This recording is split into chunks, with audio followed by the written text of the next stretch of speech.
তো গাইজ আজকে হচ্ছে রাখি বন্ধন। তো আমার তরফ থেকে সকল দাদা ভাইদেরকে শুভ রাখি বন্ধন। আর সবাই ভালো থেকো, সুখে থেকো, আর খুশি থেকো। তো আমি সবাই ঘুম থেকে উঠলাম, এবার আমাকেও ফ্রেশ ট্রেশ হতে হবে, কারণ আমি আমার ভাইকেও রাখি পরাবো আর আমার মামার ছেলেদেরকেও রাখি পরাবো। তো মামার বাড়ি যাবো। তো যাই আমি রাখি করে ফ্রেশ ট্রেশ হয়নি, কারণ স্নান টান করে তারপরে রাখি পরাবো।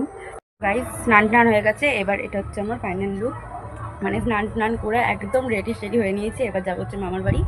তো চলো এবার যেতে যেতে আবার দেখাবো সব কিছু। গাইজ ফাইনালি বেরিয়ে পড়েছি আমি আর আমার ভাই। আর কাকে নিয়ে বেরিয়েছি দেখবে, এই দেখো আমি আমার সোনামণিকে নিয়ে বেরিয়ে গেছি। এবার এখন আমরা সবাই আমাদের পাড়া দিয়ে বেরোচ্ছি, এবার যাবো রাখি কিনতে। দেন এরপরে তো রাখি কেনা হয়ে গেল, এবার যাবো মিষ্টি কিনতে। মিষ্টির দোকানে ভাই, মিষ্টির দোকানে ঢুকে আমি বুঝতে পারছি না আমি কোনটা ছেড়ে কোনটা নেবো, কারণ আমি কোনো মিষ্টি খাই না। তো ফাইনালি তারপরে মিষ্টিটা কিনে নিলাম। কিনে নেওয়ার পর এবার যাচ্ছি। যা মানে রাস্তায় এত ভিড় যে আমি এক হাত ছেড়ে সাইকেল চালাতে পারছি না ভিডিও করতে করতে। এটা হচ্ছে রেলগেটও সেই ভিড় একদম। তারপরে প্রত্যেকটা লাইনে ট্রেন দিয়ে দিয়েছে, এবার ওখানে রোদের মধ্যে দাঁড়িয়েই থাকে।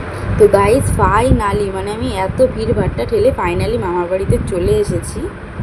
ফার্স্টে আমি আমার ভাইকে রাখি পরিয়ে নিচ্ছি, মানে এত লেট হয়ে গেছিলো, বাট টাইমের আগে রাখি পরিয়ে দিয়েছি। রাস্তায় এত পরিমাণ ভিড় ছিল।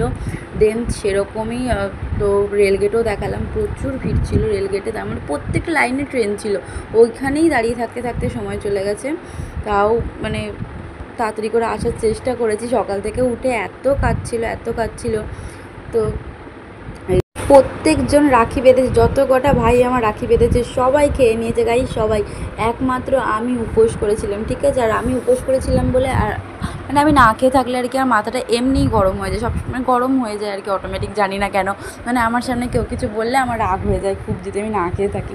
আর ইচ্ছে করে এরা সবাই এমন করছে যাতে আমার মাথাটা গরম হয়ে যায়, আমি চিল্লামিল্লি করি।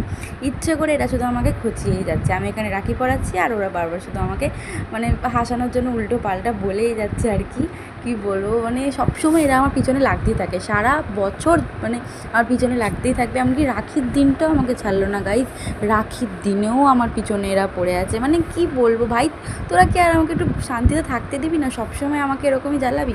তো ঠিক আছে, এরকমই জ্বালাতে থাক, আর সবাই আমার সাথে এরকমই খুনসুটি মারাপিট করতে করতে ভালো থাক আর কি, সুখে থাক।